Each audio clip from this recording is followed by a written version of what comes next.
Connais ton héritage. Ça, c'est le titre de mon sermon ce matin. Mais les mères connaissent leur héritage ce matin, les mamans. Elles ont un héritage extraordinaire, les mamans du royaume, tous les enfants formidables que vous avez. Ça fait partie de votre héritage. On peut applaudir les mamans ce matin. Et la première des mamans n'est autre que ma tendre et chère épouse. Une maman formidable. Et vraiment, elle a fait un travail extraordinaire avec les enfants. Et une maman dans le royaume n'a pas seulement des enfants physiques, elle a aussi des enfants spirituels. Et ton héritage est grand dans le monde entier parce que tu as des enfants partout dans le monde entier.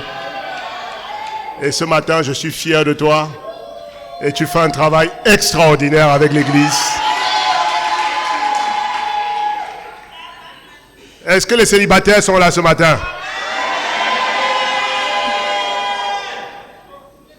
Quel beau titre, quelle belle position que celle d'être célibataire dans le royaume. Amen.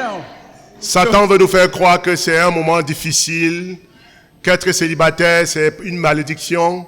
Satan, il ment toujours. Et ce matin, nous allons le démasquer parce qu'être célibataire c'est un privilège dans le royaume. Amen. Est-ce que les célibataires, vous êtes fiers d'être célibataires ce matin? Amen. Parce que souvent, en voulant vite sortir de célibat, on fait des erreurs graves. On sort au temps de Dieu. Et le temps de Dieu est le meilleur moment. Et vous allez faire des choses extraordinaires dans le royaume de Dieu. Est-ce que les étudiants sont là ce matin? Amen. Comment? Samedi prochain, on va avoir du bon temps. Et il y aura une collation offerte à tous les étudiants. On va bien parler, on va rentrer dans les Écritures, on va vous équiper. Mais on va aussi passer un bon temps de récréation, on va bien manger. Parce que les étudiants ne mangent pas bien, donc il faut qu'ils mangent bien. Est-ce que l'Église est d'accord que les étudiants doivent bien manger? Donc il ne faut pas rester à la maison et puis Satan va prendre ta nourriture.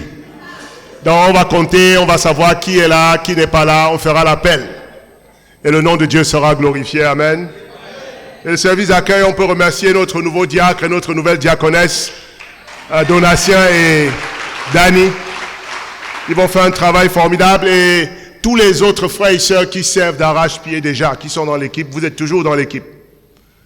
Avoir des dirigeants ne veut pas dire que vous avez fini de servir. Vous êtes toujours en train de faire du bon travail.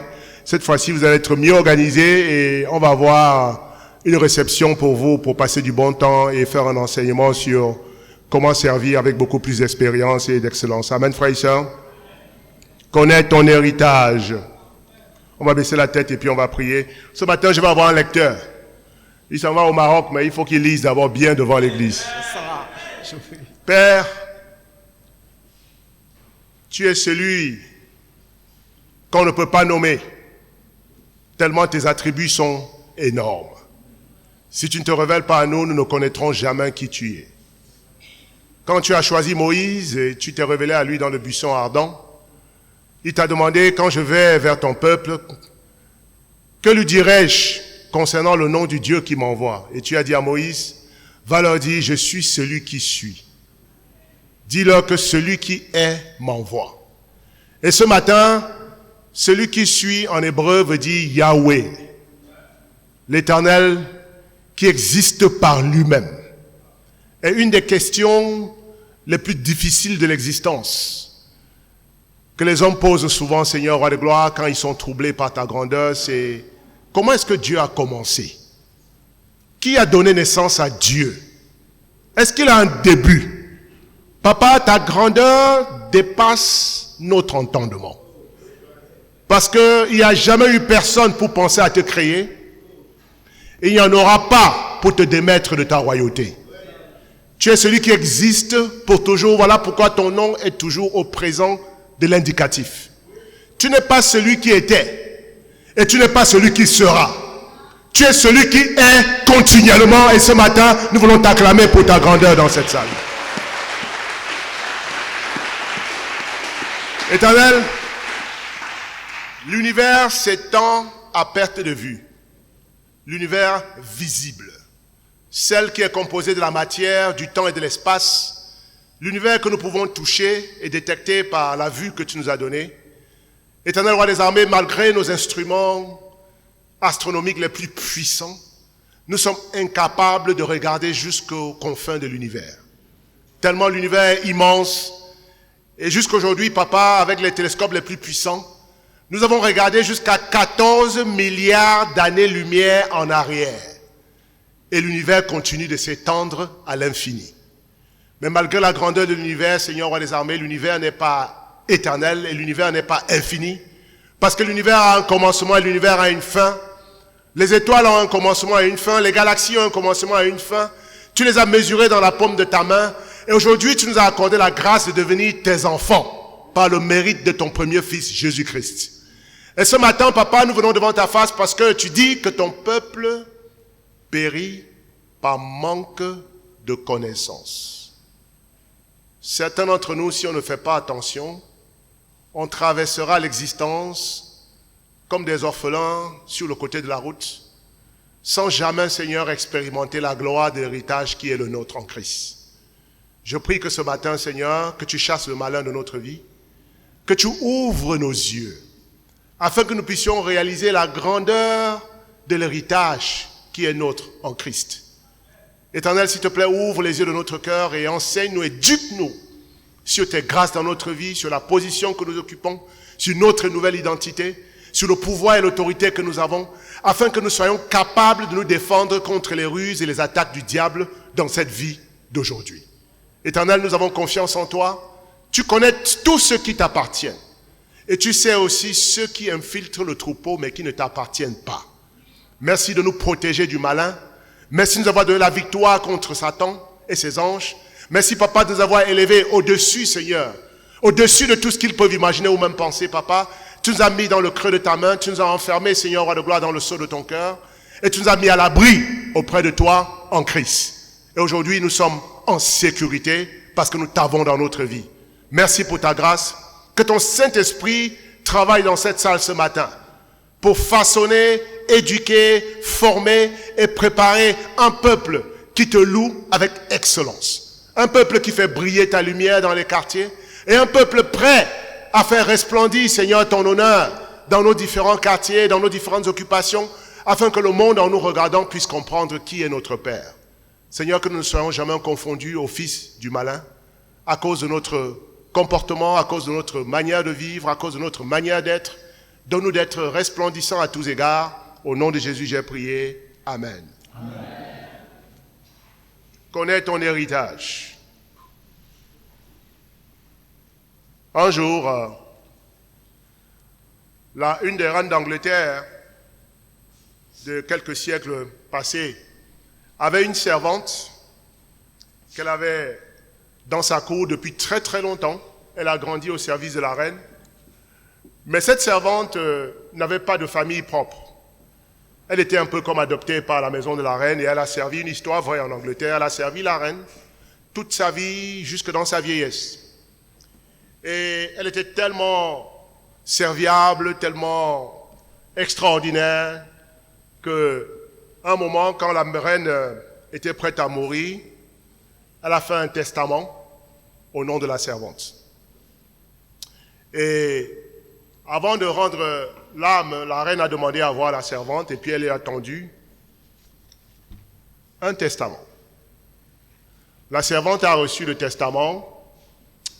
Elle a pleuré quand la reine est morte. Elle est partie dans sa maison et puis elle a accroché le testament au chevet de son lit.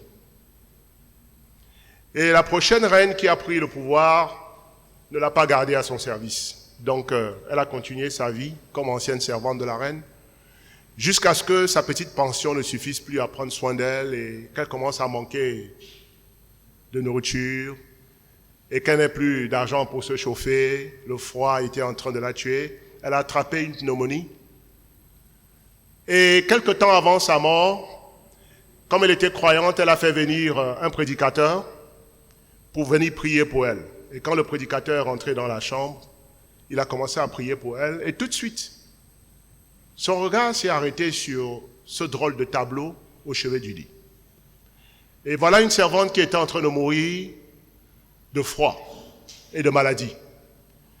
Alors qu'au mur, il y avait quelque chose qui lui avait été légué qu'elle n'a jamais su. Le prédicateur prend la permission de la femme et met ses lunettes et regarde bien ce tableau un peu bizarre. Et il commence à lire les termes écrits dans ce tableau, sur ce tableau, et il commence à crier « Oh mon Dieu, oh mon Dieu, oh mon Dieu !» Madame, vous êtes couchée en train de mourir de froid, alors que la reine vous a légué une grande fortune. Vous n'étiez pas au courant. Elle dit au courant de quoi? On dit, mais il y a un testament au mur avec une fortune que votre reine vous a léguée en partant. Et dans cette fortune, il y a des maisons, il y a de l'argent. Et il était trop tard pour la servante, parce qu'elle n'a pas eu le temps de recouvrir de cette maladie. Et elle est morte, avec un testament au mur. Combien de disciples sont dans la même situation dans cette salle ce matin? Mourant de froid, mourant de manque, toujours en train de nous débattre parce qu'on pense que on n'a rien, on n'est rien, alors qu'on a un testament qui nous a été donné par Jésus-Christ. Mais au lieu de l'avoir dans ton cœur, ton testament est sur le mur. Et ce matin, on va prendre le testament sur le mur et on va le mettre dans notre cœur. Parce que quand tu connais ton testament, si elle avait connu son testament, elle ne serait pas morte de maladie et de froid. Amen, frères et sœurs. Est-ce que tu es prêt à connaître ton héritage ce matin? Ou bien tu veux vivre comme cette veuve, travailler pour Dieu comme une servante, comme un serviteur, comme un esclave, et puis être toujours fatigué par Satan et ses mensonges, alors que tu as un grand héritage que peut-être tu ne connais pas. À quoi ça sert de marcher avec le Christ si on ne connaît pas son héritage? Qui t'a dit que Christ t'a sauvé pour être un esclave à son service? S'il avait besoin d'esclaves, il ne te prendrait pas. Parce qu'il a des millions d'anges dans le ciel qui peuvent le servir. Il n'est pas venu sur la terre pour mourir, pour avoir des esclaves. Il est venu mourir pour avoir des fils et des filles adoptés dans la maison de son Père. On peut acclamer le Seigneur puissamment. La bonne nouvelle ce matin, c'est que chaque disciple est un héritier de Dieu. Romains chapitre 8, versets 16 à 19. Lecteur. Romains chapitre 8, versets 16 à 19, je lis. L'Esprit lui-même rend témoignage à notre esprit que nous sommes enfants de Dieu. Or, si nous sommes enfants de Dieu, nous sommes aussi héritiers. Héritiers de Dieu et co-héritiers de Christ. Si toutefois, nous souffrons avec lui afin d'être glorifiés avec lui. Voilà, j'estime, jusqu'au verset 19, j'estime que les souffrances du temps présent ne sauraient être comparées à la gloire à venir qui sera révélée pour nous. Aussi, la création atteint-elle avec un ardent désir la révélation des fils de Dieu. Wow! Ce passage, il faut s'arrêter et le relire, et le relire, et le relire, et le relire, et le relire jusqu'à ce que tu comprennes la profondeur de ce qui est écrit. La Bible dit que Jésus, quand il nous a sauvés au baptême, frères et sœurs, qui a été baptisé comme disciple dans cette salle? Quand tu as été sauvé au baptême, au moment du baptême, il ne t'a pas donné un esprit d'esclavage. Il ne t'a pas donné un esprit servile, il t'a donné un esprit d'adoption. Et ce terme est tellement puissant qu'il prendrait des semaines pour le décortiquer. Nous avons reçu l'esprit d'adoption quand on est sorti des eaux du baptême.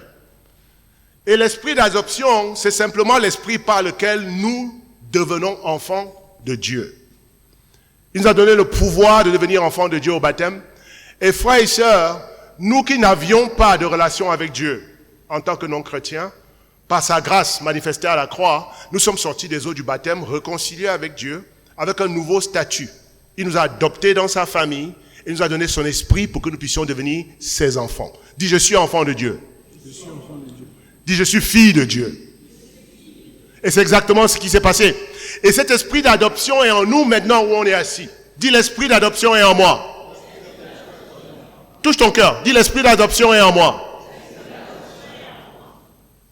Et cet esprit te permet de crier Abba, Père. Maintenant, tu peux appeler Dieu Père. Abba, Père.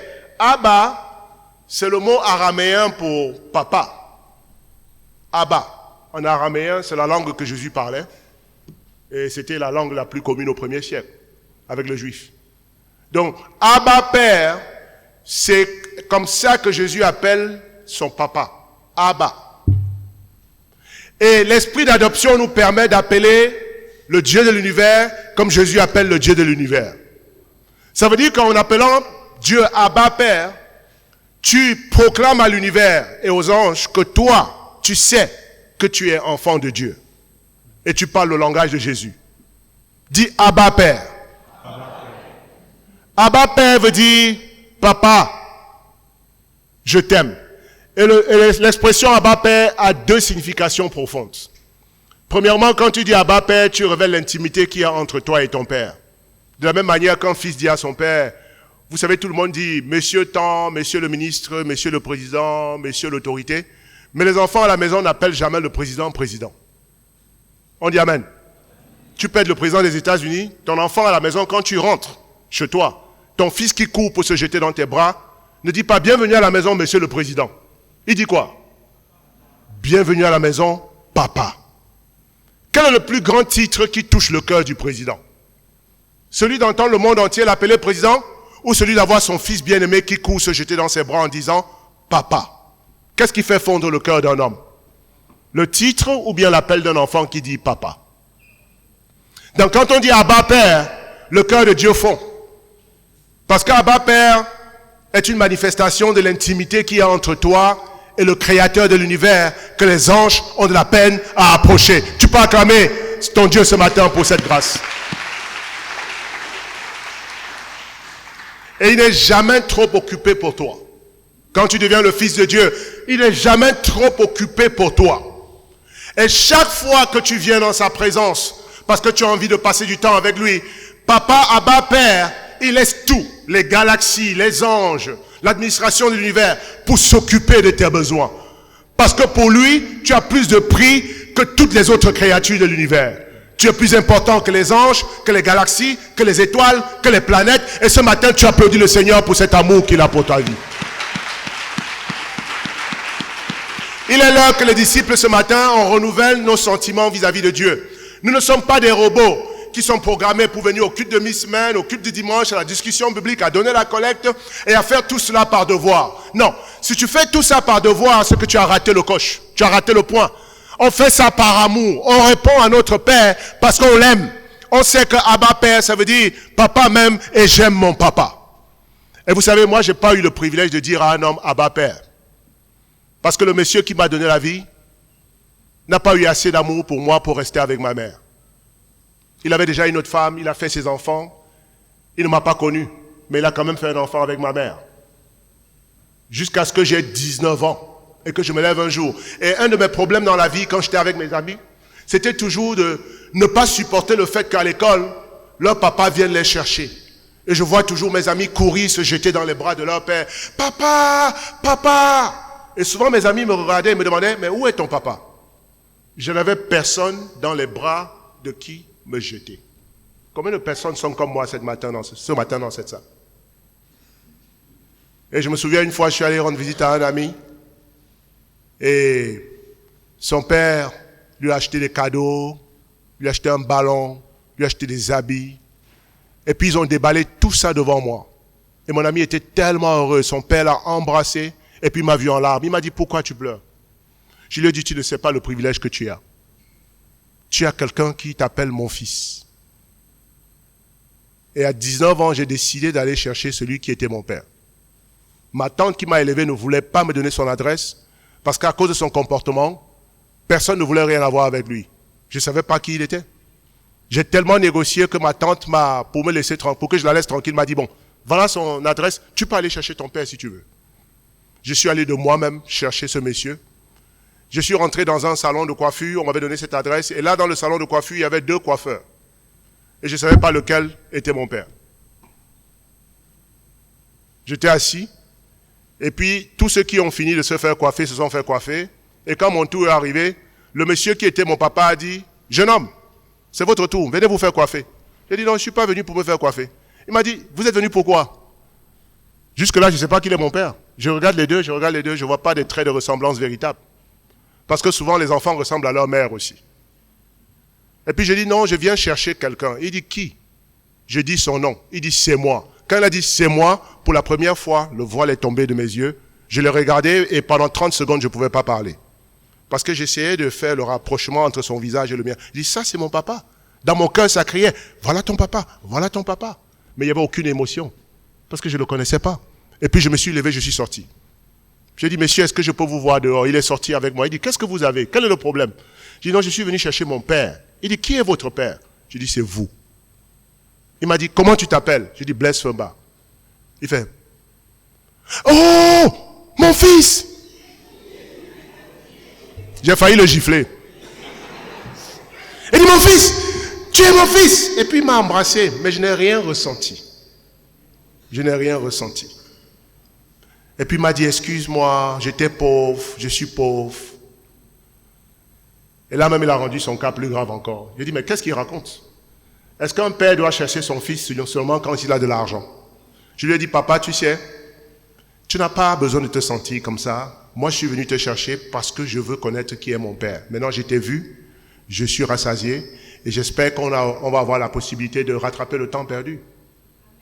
Frères et sœurs, quel privilège d'avoir quelqu'un dans ta vie que tu appelles papa. Et parfois, nous négligeons ce privilège. Nous jugeons nos pères parce qu'ils n'ont pas d'argent, ils n'ont pas ceci, ils n'ont pas cela, mais ils nous ont donné la vie et certains ont été là pour nous. Ils nous ont aimés, peut-être pas avec perfection, mais ils ont fait du mieux qu'ils pouvaient. Et malgré tout l'amour qu'un père humain peut donner, un père humain reste un père humain. On dit Amen. Un père humain ne peut jamais nous donner ce que le Père Céleste peut nous donner. Et vous savez, le jour où j'ai été baptisé, quand l'esprit d'adoption est rentré dans mon cœur, pour la première fois, j'ai appelé quelqu'un Abba Père, avec des émotions derrière. Et ça fait 32 ans que cette intimité dure entre Dieu et moi, son fils. On dit Amen, frères et sœurs. Il est Abba Père. Et Abba Père, il peut te donner ce qu'aucun homme ne peut te donner. Et non seulement quand tu dis Abba Père, ça veut dire que tu traduis l'intimité qui est entre toi et Dieu, mais tu traduis aussi ton désir de lui obéir à 100%. Abba Père veut dire, je suis ton intime et je vais obéir. Parce que dans nos traditions, en général, quand on appelle quelqu'un papa, c'est pas pour lui désobéir après. En général, le fait de désobéir veut dire qu'il n'est plus ton père. C'est ce que ça veut exprimer en hébreu. On ne peut pas dire Abba et lui être désobéissant. Ne pas laver la maison, ne pas faire ce qu'il te demande et tout ça. À moins qu'il te demande de faire quelque chose qui est contraire à la volonté de Dieu. On doit aimer nos pères et leur obéir. Sauf s'ils nous demandent de désobéir à Dieu. Et frères et sœurs, Romains 8 est très clair ici. Nous avons été adoptés par Dieu. Nous faisons partie de sa famille. Et devinez qu'est-ce qui vient avec une adoption? L'héritage. Quand on adopte un orphelin dans une famille normalement constituée, l'orphelin qui n'avait rien dans la rue, tout d'un coup, par le fait de la loi et de l'amour de celui qui l'adopte, rentre dans une famille à laquelle il n'appartient pas et commence à jouir des privilèges et des droits qui appartiennent aux enfants qui sont nés dans cette famille. On dit Amen. C'est ça un enfant adopté.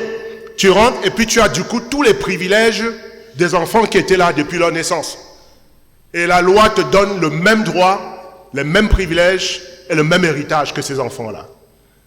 Donc, avant notre salut, avant que Christ vienne sur la terre, il est le Fils unique de Dieu. On dit Amen. Dis Fils unique. Dieu a tant aimé le monde qu'il a donné qui? Son Fils unique. Mais maintenant, quand il retourne au ciel, après être mort sur la croix, il a perdu son statut de Fils unique. Jésus, en nous adoptant, a perdu son statut de Fils unique. Il est devenu le Fils premier-né parmi un grand nombre de frères et sœurs, dont certains sont assis dans cette salle. Ce matin, on peut applaudir puissamment le Seigneur Jésus. Donc nous sommes héritiers de Dieu. Dis, je suis héritier. Hey, qu'importe comment tu te sens quand tu dis ça. Certains, j'ai vu comment vous avez dit ça. Je suis héritier de Dieu. Ça ne fait rien si tu ne sens pas ça. Parce que ce ne sont pas tes sentiments qui te donnent le droit à un héritage. C'est la loi qui te donne le droit à un héritage. On dit Amen. Dis, je suis héritier de Dieu. Les sœurs, dites, je suis héritier de Dieu. Co-héritier avec Christ. Ça veut dire quoi, co-héritier? Ça veut dire que depuis que Christ est mort pour toi et que tu es devenu disciple, maintenant tu partages l'héritage de Dieu à part égale avec lui. Donc vous êtes co-héritier. co-héritiers. Ça veut dire que vous possédez ensemble les biens de Dieu. Est-ce que quand Jésus te voit vivre, tu ressembles à son co-héritier? Parce que lui, il se réjouit de l'héritage de son père. Mais est-ce que toi, tu te réjouis aussi de l'héritage de ton père? Ou bien est-ce que tu es dans la maison de Dieu comme un esclave toujours? Par ignorance, malheureusement, si on ne connaît pas son héritage, on peut le brader, on peut le vendre pour moins que rien. Simplement par ignorance. Et on va aller dans la Bible, on va voir l'histoire d'un frère qui a vendu son héritage pour presque rien. Hébreux chapitre 12. Et j'espère qu'on ne va pas connaître le même sort. Dis, je ne vais pas vendre mon héritage. Hébreux 12, versets 15 à 17. Hébreux 12, versets 15 à 17. Je lis. Veillez à ce que nul ne se prive de la grâce de Dieu, à ce qu'aucune racine d'amertume poussant des rejetons ne produise du trouble et que plusieurs n'en soient infectés. À ce qu'il n'y ait ni impudique, ni profane comme Ésaü, qui pour un mai vendit son droit d'aînesse. Vous savez que, plus tard, voulant obtenir la bénédiction, il fut rejeté, quoiqu'il la sollicita avec larmes, car son repentir ne put avoir aucun effet. Waouh! Incroyable. Vous voyez, on peut vendre son droit d'aînesse par ignorance. On peut vendre son héritage par ignorance. La Bible dit que personne ne se prive de la grâce de Dieu. Et la grâce de Dieu est notre héritage commun en tant que disciple de Jésus. Ésaü était bien né. Il était bien né. Par naissance, il avait un héritage extraordinaire puisqu'il était le fils de Isaac. Et en plus, il était le premier-né. Il avait un petit frère qui s'appelait Jacob. Et les deux étaient fils d'Isaac. Et Isaac est le fils d'Abraham. Donc Ésaü et Jacob ont pour grand-père Abraham. Et en général, l'héritage dans la Bible, comme dans la vie courante, se transfère de génération en génération. On dit Amen. Ça veut dire que si tu es le fils d'Isaac et le petit-fils d'Abraham, l'héritage d'Abraham t'appartient à travers ton père. On dit Amen. Donc, il était bien né. Il avait le droit d'aînesse en plus. Et le droit d'aînesse, c'est le privilège qu'a le premier-né de la famille. C'est un privilège qui revient au premier-né de la famille. Et en tant que premier-né de la famille, il avait une position extraordinaire dans la vie. Et je vais vous lire un peu quelques dispositions de l'héritage d'Ésaü qu'il a méprisé. Allons-y dans Genèse 12, versets 1 à 3. Et lisons les composantes de l'héritage d'Ésaü en tant que petit-fils d'Abraham, l'homme selon le cœur de Dieu. Genèse 12, versets 1 à 3, lisons un peu ça, juste une partie de son héritage. Genèse 12, versets 1 à 3. L'Éternel dit à Abraham, va-t'en de ton pays, de ta patrie et de la maison de ton père, dans le pays que je te montrerai. Je ferai de toi une grande nation. Ok, on commence à lister son héritage. Je ferai de toi une grande nation. Promesse de Dieu. Et je te bénirai. Je te bénis. Si Dieu écrit ça dans ton testament, est-ce que tu as besoin qu'il développe ça? Quand Dieu dit je te bénirai, tu comprends déjà. Je rendrai ton nom grand. Oh, je rendrai ton nom. Ça veut dire que personne ne pourra te résister et ton nom sera grand parmi les hommes. Incroyable. Et tu seras une source de bénédiction. Et Ésaü, à travers son grand-père, sera une source de bénédiction pour les autres. Il ne tendra jamais la main. On ne lui prêtera jamais rien, mais lui, il prêtera aux nations. Et il sera une source par laquelle les nations seront bénies. Ça, c'est un héritage, on dit Amen. Je bénirai ceux qui te béniront. Si quelqu'un te bénit, je le bénis. Ça veut dire que tu es tellement béni par Dieu que quand tu te promènes dans la rue, si les gens veulent avoir une bénédiction, ils doivent te bénir. S'ils disent, Ésaü, sois béni, tes bénédictions se multiplient chez Dieu. Tellement Ésaü est bien positionné.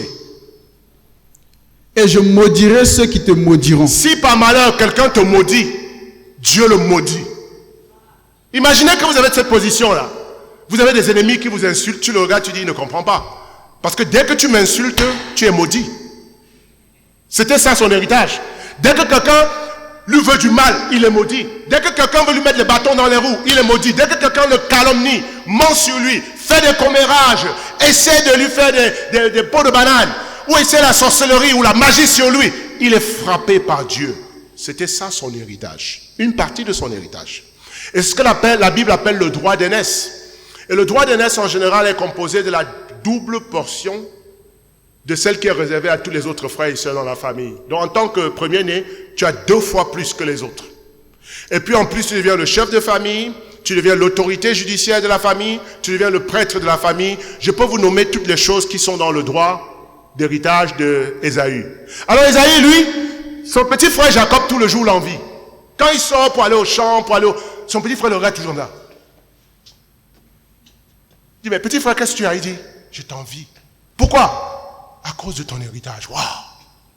Et vous savez, c'est commun en général dans les familles bien soudées. Vous voyez les petits frères, comment ils regardent les grands frères. Quand les grands frères sont comme des super-héros, on dit Amen. Je vois un peu comment Uriel regarde Milena quand Milena passe là. Uriel regarde sa grande sœur comme ça.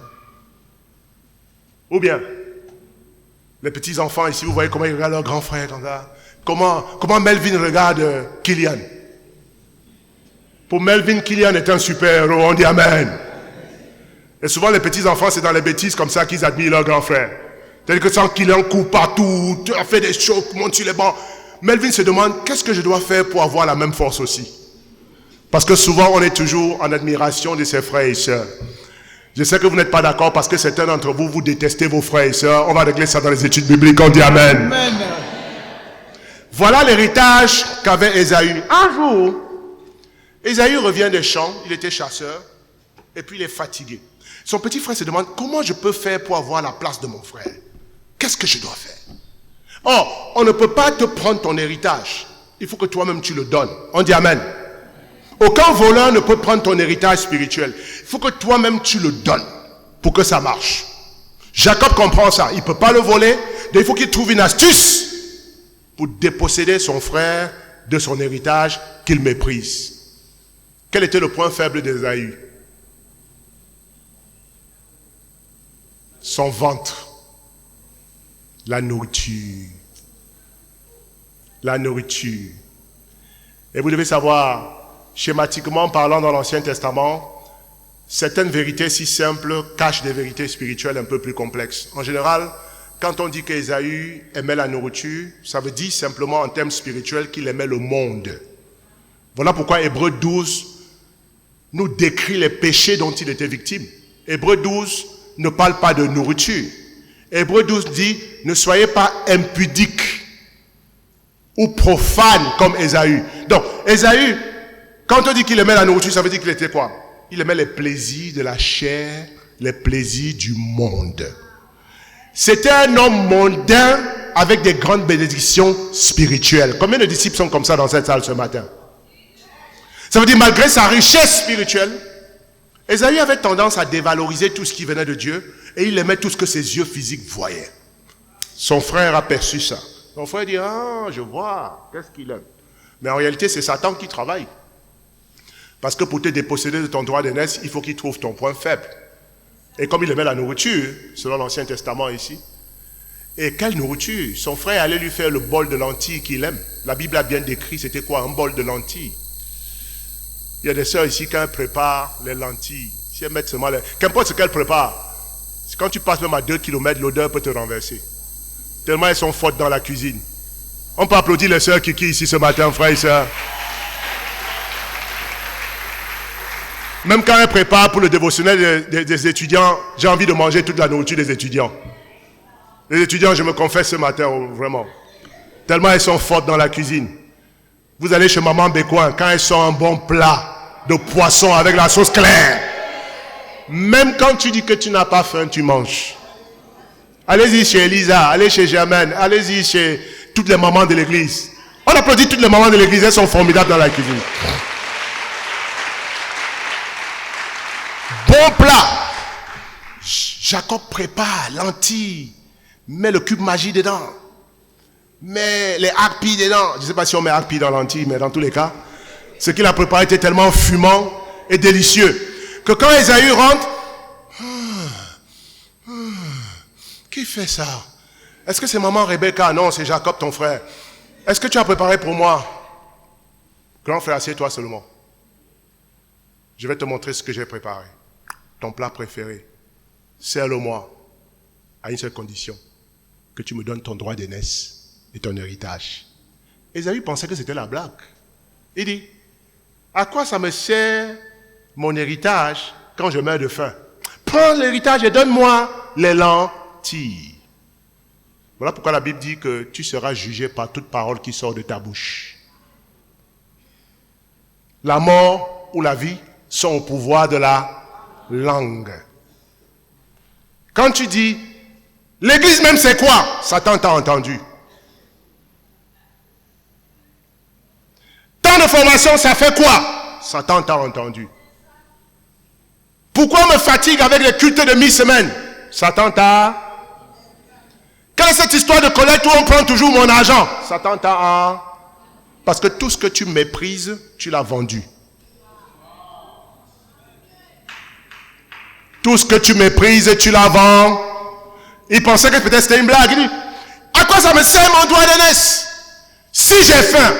Oh, quelque part, il n'est pas écrit qu'ils ont signé un contrat par lequel Ésaü a dit à son frère, à partir d'aujourd'hui, moi, Ésaü, 1,85 m de taille, de couleur rousse, je décide donc de te transférer. Il n'a pas dit ça. Il a fait ça comme s'il était une blague. Et en général, Satan nous prend notre droit d'aînesse comme si c'était une blague. L'impudicité, l'immoralité sexuelle, c'est comme une blague. Une petite blague, avec des grandes conséquences. Le jour où tu te réveilles, il a pris la chose qui était la plus chère dans ta vie. Il a mangé, et le petit frère dit, merci. Comme Dieu fait bien les choses, ça veut dire que devant Dieu c'est signé, c'est terminé. Le jour où son père est en train d'agoniser, c'est Ésaü qui doit recevoir la bénédiction de papa. Et papa ne sait pas la transaction qui s'est passée. Et puis le même esprit qui a volé la bénédiction, le droit d'aînesse, est le même qui va passer par Rebecca et Jacob pour préparer un plan pour que Jacob aille se présenter à son père comme s'il était Ésaü. Isaac veut mourir et il est en train de penser, ouais mon fils Ésaü, ouais mon fils Ésaü. Maman dit à Jacob, Jacob mon préféré. Parce que certains parents, vous avez des fils préférés parmi vos enfants. Et ça c'est une des plus graves erreurs que vous commettez dans votre vie. Quand vous regardez un de vos enfants comme le préféré et que vous le faites savoir aux autres enfants, vous venez de créer la division, la jalousie et les querelles interminables dans votre famille. On dit Amen. Donc maman dit, Jacob viens, papa va mourir. Mais attends, ton grand frère est poilu. Il va l'appeler pour le bénir, mais toi tu n'as pas de poils. On va te mettre des poils artificiels. On va te mettre des poils de chef. On a enduit de poils et on a mis les vêtements d'Ésaü sur lui avec l'odeur d'Ésaü sur lui. Et puis il est parti. Et son papa est aveugle maintenant. Isaac dit, mon fils Ésaü, viens que je te bénisse avant de mourir. Me voici papa. Et papa fait, hein? C'est quelle voix ça?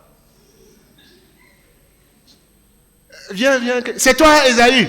C'est bien moi papa. Viens. On dirait que c'est la voix de Jacob. Non papa, c'est la voix d'Ésaü. Ok, viens que je te touche. Parce que papa veut voir s'il a les poils. Devinez, quand il touche la main, il y a plein de poils. Il dit, c'est la voix de Jacob avec le corps d'Ésaü. Donc ça ne change rien. Comme ils sont des frères, c'est quand même Ésaü.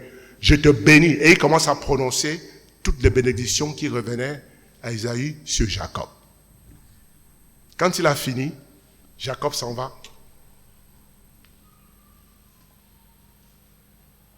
Je suis béni. Mon nom est célèbre. Dieu fera de moi une grande nation. Tous ceux qui me béniront seront bénis. Tous ceux qui me maudiront seront maudits. J'ai la double portion de l'héritage d'Abraham. Voilà Ésaü qui revient des champs ce jour-là. Papa est malade. Il court. Entre-temps, il est allé chercher un chevreau pour faire le dernier repas de son père. Il cuit la nourriture. Il vient, il dit, papa, ta nourriture est prête. Avant que tu ne meurs, tu manges ma nourriture. Il dit, c'est qui? C'est moi Ésaü. Non, Ésaü vient d'arriver là, je l'ai déjà béni. Non, papa, me voici, c'est moi le vrai, c'est moi Ésaü. Oh, mon fils, non, j'ai déjà béni Ésaü. Non, c'est moi, viens. Oh, j'ai déjà donné ta bénédiction à ton frère. Il commence à pleurer. Il ne te reste pas un peu pour moi. Papa dit, j'ai tout donné. Il a pleuré. La Bible dit qu'il a cherché avec amertume.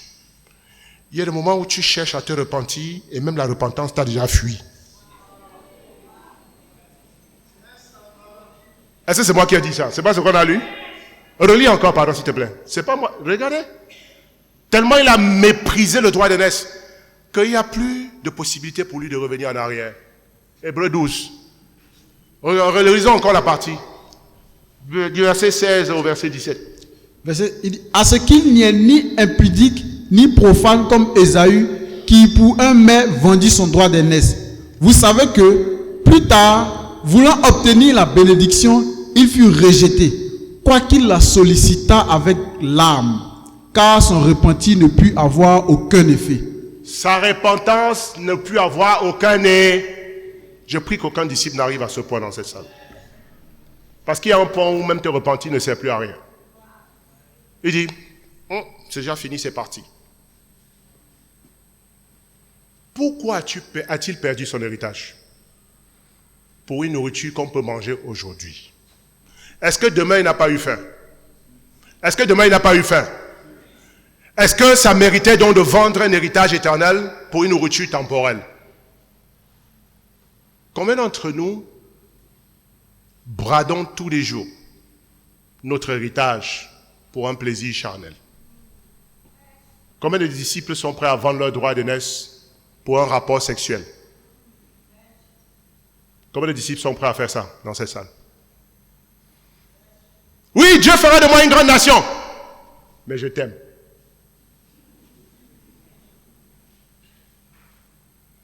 Dieu me bénira, je t'aime. Je serai une source de bénédiction. Je ne peux pas résister à ton charme. Celui qui me maudira sera maudit. Couche avec moi. Comment peut-on être dans la lumière et dans les ténèbres le même jour? Et quand tu vas et tu te déshabilles, tu te dénudes devant ce monsieur ou cette femme, qu'est-ce qui se passe dans ta tête? C'est ton droit d'aînesse que tu es en train de vendre. C'est ça ton bol de lentilles. Ou bien le bol de lentilles n'a pas un goût. Quand tu manges un bol de lentilles, certains même quand la nourriture est chaude, là, on brûle la langue pour avaler. C'est vrai ou c'est pas vrai? Surtout ceux qui aiment le foutoir et la sauce graine. Quand c'est chaud. Hé, calme-toi. Tu peux pas te calmer tellement c'est doux. L'immoralité, c'est comme ça. C'est doux pour un temps. Mais quand ça se refroidit, quand tu te réveilles de ton cauchemar, ton droit d'aînesse est parti. Et tu cours pour te repentir. Non, donne-moi, c'est pour moi. C'est pour moi. Hey, hey, hey. Qui est fou? Qui est fou? Moi, je me souviens quand j'étais à l'université, parfois j'allais trier les habits à la friperie. À l'université en fac de droit. Pour vivre, je m'en vais à la friperie très tôt le matin, trier les premiers choix. Je les lave au pressing. Et puis je mets dans les sachets bien propres avec la marque dessus. Un habit qui m'a coûté 2000. Je reviens en fac. Moi-même, j'étais le mannequin de mes propres habits. Je porte mes propres chemises avec mes griffes, tout ça. Quand j'ai bien lavé, mes amis de fac, là, les enfants des riches, là, ils me voient dire « Hey !» On m'appelait Blaiseau. Je dis « Blaiseau, mais... Blaiseau, waouh ! Blaiseau, la chemise là, le pantalon là, la cravate là. » J'ai dit « Quittez-la. Est-ce que vous pouvez toucher ça? Comment? Vous des mécréants comme ça. » Je fais monter les enchères. On dit « Oh Blaiseau, mais tu es mon ami, dis-moi où tu as sorti la chemise. » Il a dit « Quitte-la. Toi, tu penses que toi et moi on s'habille au même endroit? » J'étais comme Jacob. Comment? La ruse. Quand je fais ça 3 jours, 4 jours, les enchères montent, les enchères montent. Ceux qui persistent, ils disent, Blaiseau, tu es quand même notre ami. Regarde le pantalon là, c'est puissant. Je dis, bon, comme tu es mon ami, là, viens. Tu peux payer combien pour ça? Tu as vu la griffe? Oui. Quel est le prix, Blaiseau? C'est un petit 25 000 francs. Non, Blaiseau, je peux te payer en 4 temps, 20 000. Ok, 2 temps, 20 000. 2000, 20 000, 2000, 20 000, 2000, 20 000. Je pouvais payer ma chambre, payer ma nourriture. La vie était belle. Tout flatteur vit au dépend de celui qu'il est. Un jour, un gars achète.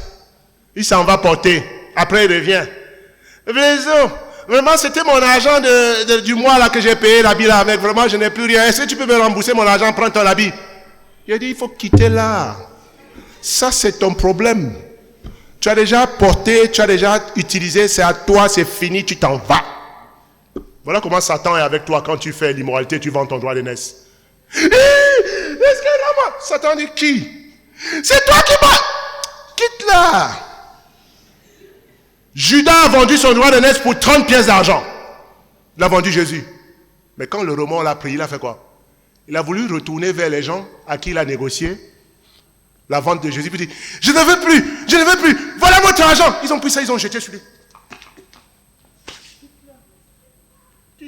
Qui te veut ici? Mais va pleurer dehors, c'est toi qui as vendu. Avec Satan, il ne faut jamais faire la transaction. Je dis bien ce matin, avec Satan, il ne faut jamais faire un marché. Parce que tu vas pleurer comme tu veux. Il ne peut jamais te rendre ce qu'il t'a pris. Frères et sœurs, ce matin, combien sont tentés de vendre leur héritage? Ésaü a perdu son droit d'aînesse. Luc chapitre 15. Et à l'image d'Ésaü, on a un autre frère ici dans la Bible aussi, qui est vraiment un ami d'Ésaü. Parce que lui, il a fait la même chose aussi. Regardons ce que ça lui a coûté. Luc 15, versets 11 à 16. Luc 15, versets 11 à 16, je lis. Il dit encore, un homme avait 2 fils. Le plus jeune dit à son père, mon père, donne-moi la part de bien qui doit me revenir. Et le père leur partagea son bien. Peu de jours après, le jeune fils, ayant tout ramassé, partit pour un pays éloigné où il dissipa son bien en vivant dans la débauche. Lorsqu'il eut tout dépensé, une grande famille survint dans ce pays et il commença à se retrouver dans le besoin. Il alla se mettre au service d'un des habitants du pays qu'il envoya dans ses champs garder les pourceaux. Il aurait bien voulu se rassasier des carouges que mangeaient les pourceaux, mais personne ne lui en donnait. Étant rentré en lui-même, il se dit, combien de mercenaires chez mon père ont du pain en abondance, et moi, ici, je meurs de faim. Je me lèverai et j'irai vers mon père, et je lui dirai, Ok, mon père, c'est bon là. Ok.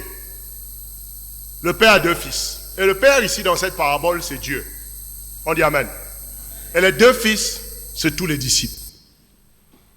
Vous savez pourquoi il a dit 2 fils seulement au lieu de dire des millions de fils? 2 fils, parce que tous les fils peuvent être représentés par ces 2-ci. Le deuxième, il est dans la maison du père. Est-ce qu'il est sauvé? Est-ce qu'il est fils du père? Oui, bien sûr. Est-ce qu'il est sauvé? Bien sûr. Est-ce qu'il a un héritage? Mais c'est d'ailleurs pour ça qu'il le réclame. S'il n'avait pas d'héritage, il allait réclamer quoi? Maintenant il dit, il est dans la maison du père, mais il n'a pas envie de rester dans la maison du père. Le monde le tente trop. Il est dans la maison, mais ses yeux sont dehors. Ses oreilles sont dehors. Ses émotions sont dehors. Ses préférences sont dehors. Et tous les jours, il pense, mon père va mourir quand? Combien de gens sont dans cette ville en train de prier pour que leur père meure? Il y a des enfants dans cette ville qui disent, mais le papa n'a dû trop d'aide. Parce qu'ils pensent aux maisons, aux voitures, aux comptes bancaires.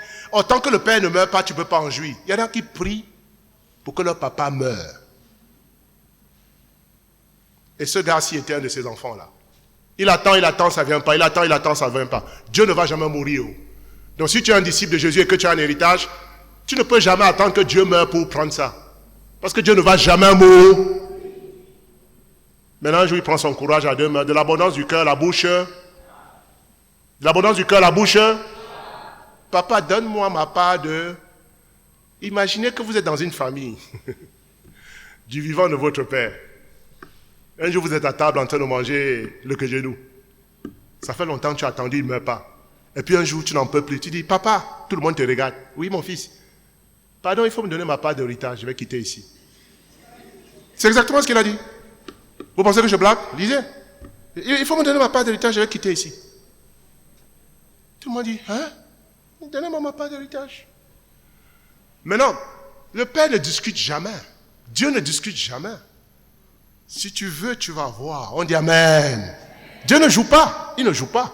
Surtout avec ce genre de manque de respect. Dieu dit quoi? Ok. Devinez, lui-même le petit, il est tellement mondain qu'il ne connaît pas l'étendue de son héritage.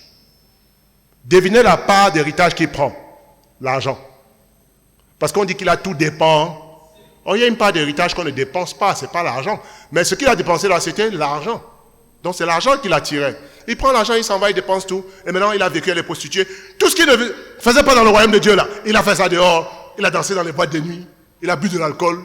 Il a eu des prostituées. Tout ça est fini, fini. Un jour, il se réveille. L'alcool est passé. Les poches sont vides. Il a faim. Pour la première fois, il a faim. Ah, qui va préparer pour lui? Il n'est pas dans la maison du père et il n'a plus d'argent. Il va aller dans quel restaurant? Petit à petit, il se retrouve chez les vendeurs de cochons. Tellement la vie est grave. Et puis, ça va négocier un travail même pour nourrir les cochons. Et puis, vous savez ce qu'on donnait aux cochons au 1er siècle? Les caroubiers. C'est-à-dire que c'est un fruit de la dernière espèce que aucun humain ne peut manger ça. On donne ça aux cochons. Mais c'est là que le gars trouvait le moyen de se nourrir de la nourriture des cochons. Un fils de roi qui se retrouve en train de manger la nourriture de cochon. Vous voyez comment le cochon, quand les cochons mangent, là, leur bouche fait des bruits. Et maintenant, quand le cochon veut manger le caroubier, il voit la main d'un homme. Il dit, toi, tu fais quoi ici? Ça, c'est pour les cochons. Il dit, quitte là. Cochon ou pas cochon, je mange. Voilà son statut. Maintenant, quand il est brisé, parce qu'il y a toujours un jour où tu seras brisé.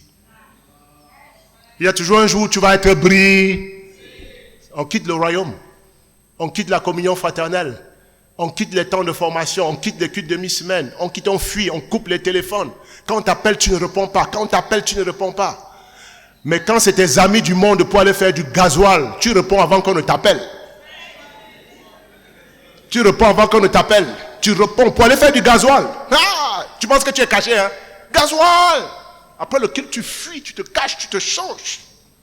Tu sors par derrière, tu te maquilles. 2 heures du matin, tu es dehors, un enfant de Dieu. Parce qu'il y a ce que le monde fait là qui te manque. Alors que tu es invité à la table du roi. Quelle nourriture y a-t-il pas à la table de ton père pour que tu aies envie les caroubiers des cochons? Parce que ceux avec qui tu manges qui ne sont pas des disciples, là, c'est des cochons. Ils t'amènent dans des histoires de cochons. Tu vas là en train de fouiner dans les maisons où tu n'es jamais rentré, avec des filles que tu n'as jamais connues. Tu ne sais pas si elle a sida ou si elle n'a pas sida. Oh. Tu ne sais pas si elle a VIH ou elle n'a pas VIH. Tout ça, tu es dedans. Nourriture des cochons. Cochon, cochon, cochon. Quand le dimanche vient, tu laves ton visage, tu viens te mettre ici. Souvent, on sait ce que tu as mangé par ton haleine. Tu viens parmi nous, tu viens, disciple. C'est quoi ça? Ce qui sort de ta bouche, les gros mots, tes attitudes te trahissent. Parce que quand tu as mangé avec les cochons, c'est difficile de vivre avec les anges. On peut applaudir le Seigneur puissamment. Parce que les cochons ne se comportent pas comme les anges. Tu es habitué à être avec les cochons. Cochon, ouah, cochon, ouah, ouah. Tu vas ici, tu vas, ouah, ouah. On dit, hey. On dirait le frère là est avec le cochon. Hein. Tu dis, pourquoi vous m'insultez? On ne t'a pas insulté. Il se fait que tu ne vis plus comme un disciple. On voit tes habitudes. Tu ne lis pas la Bible, tu ne pries pas. Tu ne vas pas en date avec les sœurs et les frères. Tu dis aux sœurs de l'église, tes beaux yeux me font mourir d'amour. Et puis tu l'appelles sœur en Christ. Donc Jésus te confie sa fille pour que toi tu t'amuses avec ça. Hein. Sœur, viens. On va aller derrière là-bas. Derrière où? Derrière où? Il ne faut pas écouter ce qu'ils disent là-bas. Oh, tout le monde est cochon, cochon,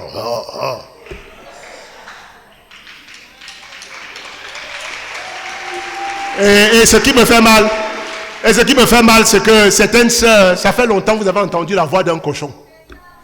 Vous êtes habitués à entendre la voix des anges, les frères qui sont polis, gentils, respectueux, purs en parole, ne vous touchent pas n'importe comment. Et puis un jour, voilà un parmi nous qui agit comme un cochon. Pourquoi toi tu l'arrêtes pas? Tu dis, cochon, quitte-la. Ça c'est cochon, quitte-la. Depuis quand la voix du cochon t'attire?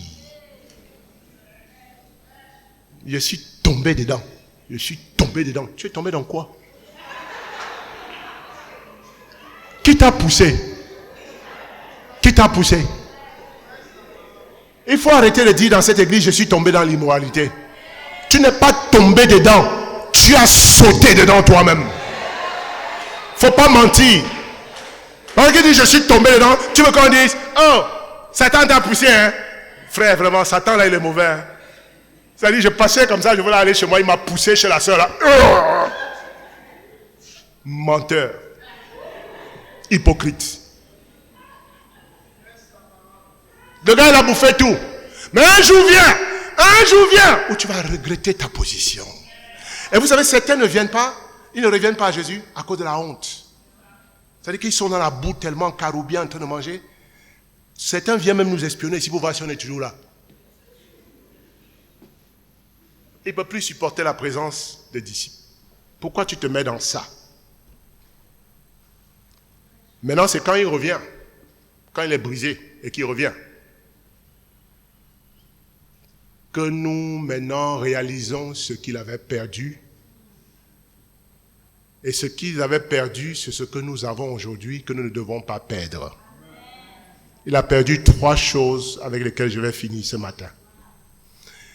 Et en retrouvant les 3 choses qu'il a perdues, Dieu nous montre ce que nous avons ce matin et que nous ne devons pas perdre pour essayer de revenir un jour. Est-ce que tout le monde comprend mon langage ce matin? Qu'est-ce qu'il a perdu? Verset 17. Étant entré en lui-même, il se dit, combien de mercenaires chez mon père ont du pain en abondance, et moi ici je meurs de faim.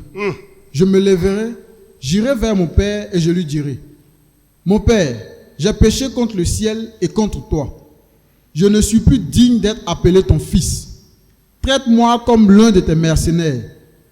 Et il se leva et alla vers son père. Ok, vous voyez comment le vrai brisement se manifeste? Il était vraiment brisé. Il y a un moment dans la vie où il faut être vraiment brisé.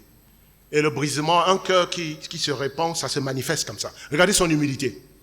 Regardez son humilité. Certains vous revenez, je vais te restaurer. Tu veux de quoi? Restaurez-moi. Comme si c'est un droit. Avant qu'on te restaure, qui t'a destauré? Pardon, te restaure, mais restaure. Moi, je vais te restaurer. Voici.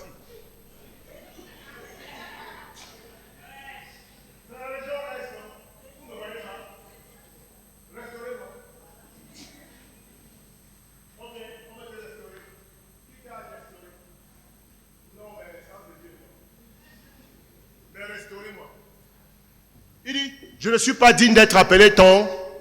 Quand tu tombes là, c'est comme ça que tu dois parler. Je ne suis pas digne d'être appelé disciple, ni enfant de Dieu.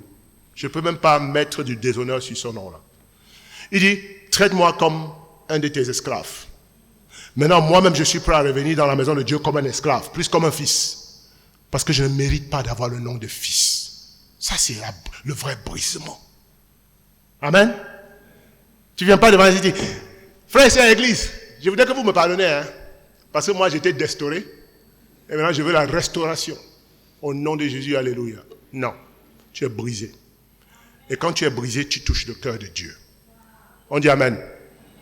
Et papa n'a pas quitté la porte de la maison depuis que tu es tombé. Il ne dort plus, il est là, il espère que tu vas revenir. Tu as exercé ton libre arbitre. Il espère. Dieu est à la maison, il est à la porte, il prie. Il demande, est-ce que mon fils va revenir? Mais c'est toi seul qui peux prendre la décision. Et vous savez, on peut être dans l'église et être déjà tombé. On peut tomber sur le banc d'église. On dit amen.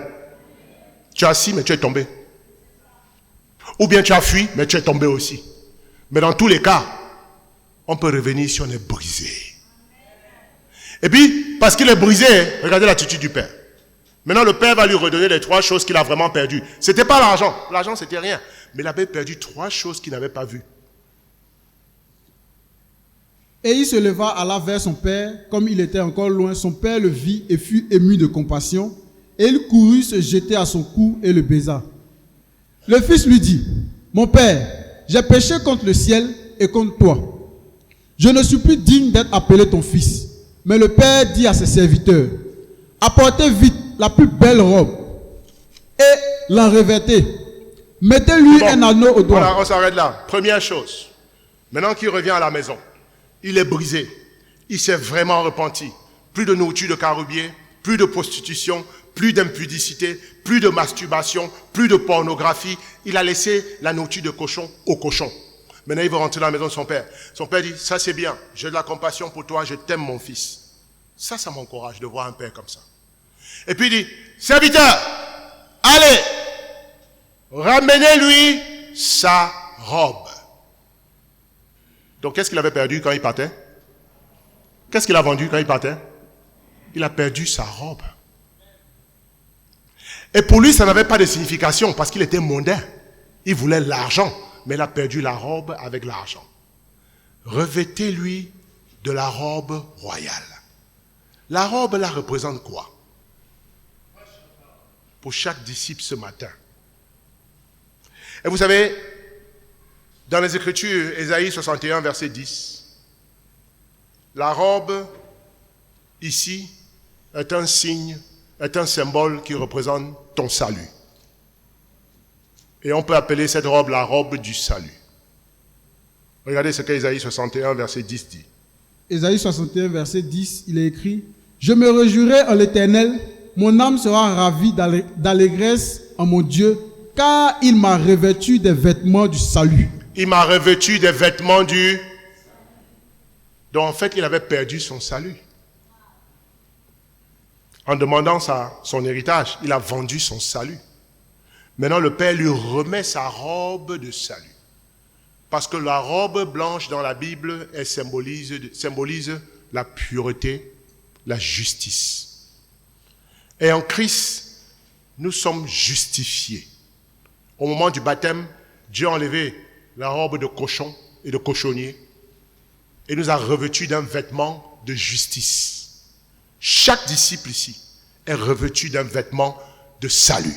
On dit Amen. Amen. Dis, je ne braderai pas ma robe. C'est ta robe du salut. Regardez dans Job 29, verset 14. Job 29, 14. La robe symbolise le salut. Job 29, 14. Verset 14, je lis. Je me revêtais de la justice et je lui servais de vêtements.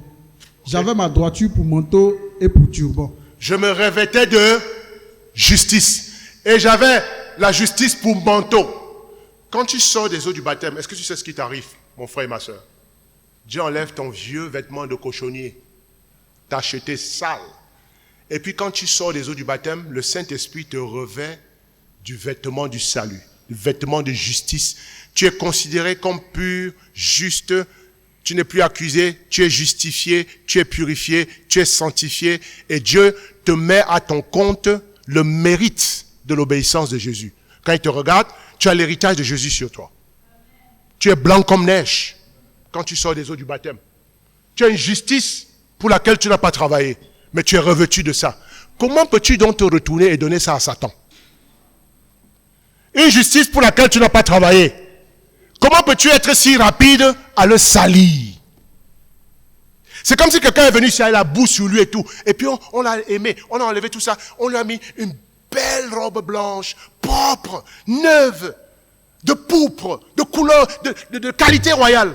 Comment peux-tu sortir et repartir dans la boue avec ça? Voilà ce qu'il avait perdu. Et voilà l'héritage, le premier héritage des disciples. Nous sommes justifiés. Dis, je suis justifié. Qui accusera les élus de Dieu? Qui peut condamner ceux qui appartiennent à Dieu? Satan ne peut pas nous condamner. On est tout vêtu de blanc. Regardez Apocalypse 7, verset 9. Et tu as intérêt à garder ta robe jusqu'au dernier jour. On dit Amen. Dis, je vais garder ma robe jusqu'au dernier jour. N'envoie pas ta robe dans le champ des caroubiers. Ne prends pas ta robe pour tomber dans l'immoralité sexuelle avec ça. Ne prends pas ta robe pour faire la tricherie, pour mentir, voler. Non. C'est une robe propre. Et tu as une justice avec laquelle, à la fin, quand le Père te voit, il faut que cette justice-là soit sur toi pour que tu passes le jugement. Qu'est-ce que la Bible dit ici dans Apocalypse 7, verset 9? Apocalypse 7, verset 1. 9. Après cela, je regardais et voici, il y avait une grande foule que personne ne pouvait compter, de toute nation, de toute tribu et de tout peuple et de toute langue. Ils se tenaient devant le trône et devant l'agneau, revêtus de robes blanches et de palmes dans leurs mains. Ah, vous savez, ça c'est une vision de la fin des temps. Jésus montre à Jean, l'apôtre, sur l'île de Patmos, la vision de la fin des temps. Quand lui va revenir et il va rassembler tous ses disciples. Et la bonne nouvelle ici, c'est que Jésus a déjà vu ici que le monde sera évangélisé. On dit Amen. Parce qu'Apocalypse parle de ce qui va arriver dans le futur. Et autour du trône, il y a des gens qui viennent de quelle tribu? Combien de tribus? De toute nation, de toute tribu. Donc ceux qui sont devant le trône sont de toutes les nations. Il inclut la Côte d'Ivoire. Est-ce que la Côte d'Ivoire est une nation?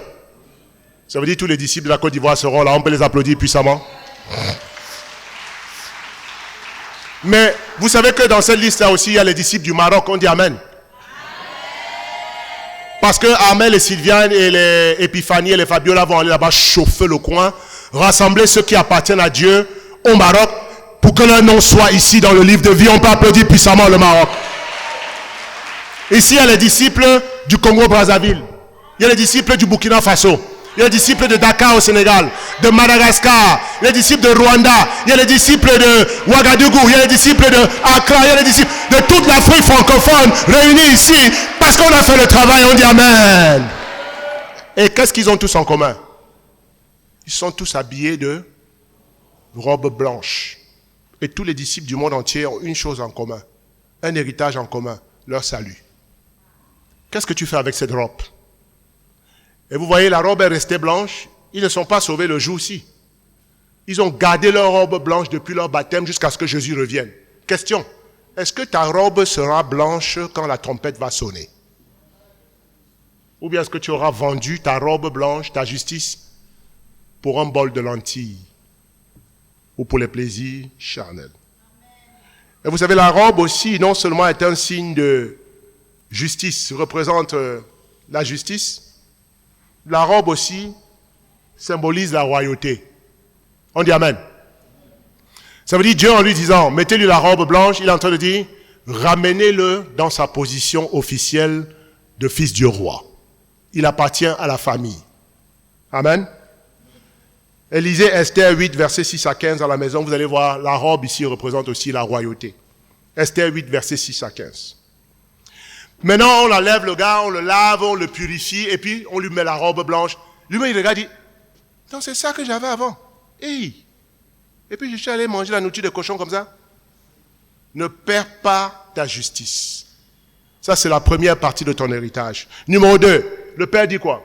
Mettez-lui un anneau au doigt et des souliers c'est bien. aux pieds. Mettez-lui un anneau au Doigt. Donc, imaginez le gars qui vient tout sale, on le lave, on le déshabille, et puis on lui met un vêtement de royauté, un vêtement de justice. Ça veut dire le Père est en train de lui dire, tout ce que tu as fait là-bas avec le cochon, c'est oublié.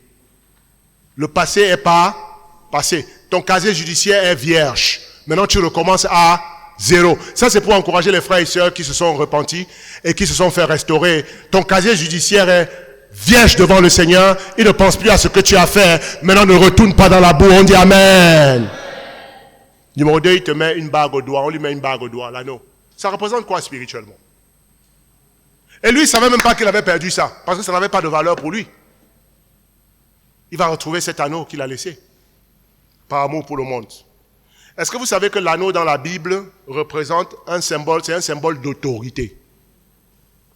L'anneau est un signe de pouvoir. Quand tu quittes Dieu, tu perds ton autorité spirituelle. On dit Amen. Et dans Genèse 41, 42, on va voir un exemple de quelqu'un qui a reçu l'anneau d'un roi. Vous allez voir ce que ça représente. Genèse 41, verset 42. Si l'église est là, on dit Amen. 41, 42. Genèse 41, verset 42. Pharaon ôta son anneau de la main et le mit à la main de Joseph. Il le revêtit d'habits de fin lin et lui mit un collier d'or au cou. Ok. Vous voyez Joseph, quand il a connu toutes ses souffrances, vendu par ses frères, passé par la prison, traité de violeur alors qu'il n'avait rien fait à cette femme, il a eu toutes sortes d'injustices, mais il est resté pur, il est resté fixé sur Dieu. Et quand Dieu l'a restauré, Dieu a transformé la souffrance en bénédiction. De la prison, il est rentré dans le palais. Et du jour au lendemain, il est devenu le gouverneur de toute l'Égypte. Et quel était le symbole qui marquait le transfert du pouvoir du pharaon à Joseph, l'ancien esclave? Son anneau. Quand pharaon fait ça, Joseph, il vient de transférer l'autorité du pharaon à Joseph.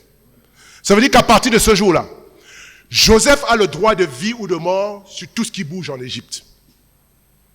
Il peut tout régler, tout faire, tout vendre, tout.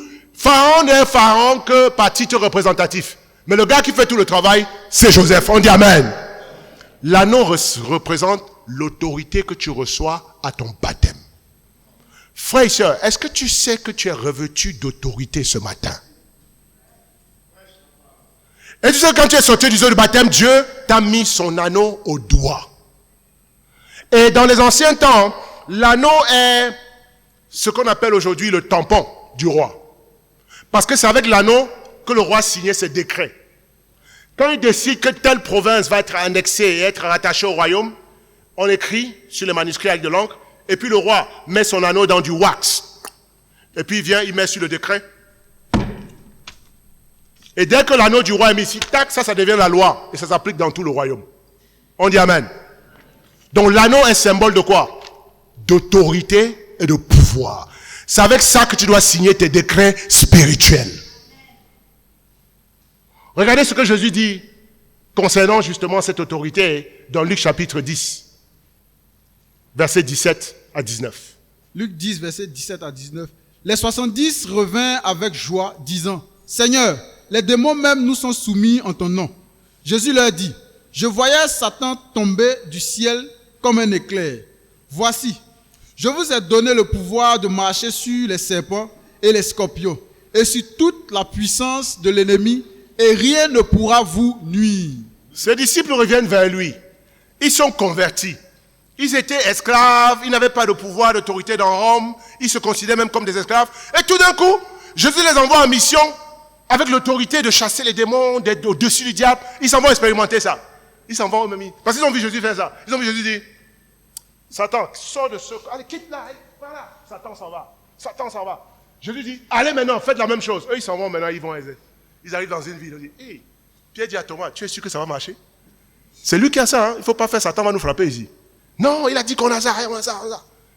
Et voilà un paralytique qui vient. Pierre dit, Thomas, vas-y, essaye. Thomas dit, c'est pas moi qui veux mettre dans la honte. Toi, fais d'abord Pierre. André dit, laissez-moi, je vais faire, vous allez voir. Hey, au nom de Jésus, lève-toi et marche. Poup, le gars se met debout. Les apôtres disent, hey, eux-mêmes ils sont surpris que ça marche. Tu dis, hey, on dirait qu'on a l'autorité. Hey, attends. C'est un aveugle aussi, comme Bartimée, qu'on a vu l'autre jour, Jésus a guéri. Comment tu t'appelles? Josias. Au nom de Jésus, ouvre tes yeux et vois. Hey! On a ça! Wow! Et ils rentrent dans toute la ville.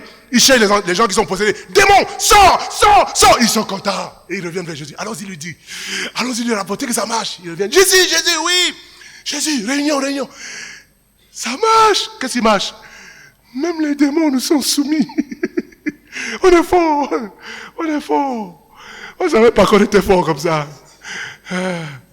Tellement ils sont étonnés. Jésus dit quoi? Voici, je vous ai donné le pouvoir de marcher sur les serpents et les scorpions et sur toute la puissance de l'ennemi. Ok. Quand tu sors des eaux du baptême, ton esclavage est terminé. On dit Amen. Ton impuissance est terminée. On dit Amen. L'anneau du Fils de Dieu est plaqué sur ton doigt. Dis, voici mon anneau. Lève ta main. Où est ton anneau? Main droite. La position d'autorité, pas la main gauche, même si tu es gaucher. Dis, j'ai mon anneau. Est-ce que tu vois ça? Regarde bien ton doigt. Bien sûr, c'est spirituel. Tu ne vois pas ça comme une bague. C'est là. Je vous ai donné le pouvoir. Et qu'est-ce qui te fait savoir que tu as reçu le pouvoir de Jésus? Qui a la réponse? Comment tu peux savoir si tu as ça ou pas? Mais c'est quand tu exerces le pouvoir. Certains, vous avez l'anneau et vous laissez les petits démons vous mélanger. Par votre langage, on sait que vous n'avez pas l'autorité. Oh frère, il faut m'aider. Pourquoi? Vraiment, la pluie là me fatigue trop. Qu'est-ce qui te fatigue? La pluie. La pluie te fait quoi? Te fatigue. Et l'anneau. Frère, je n'ai rien à manger. Tu n'as pas quoi? Rien à manger. Où est l'anneau?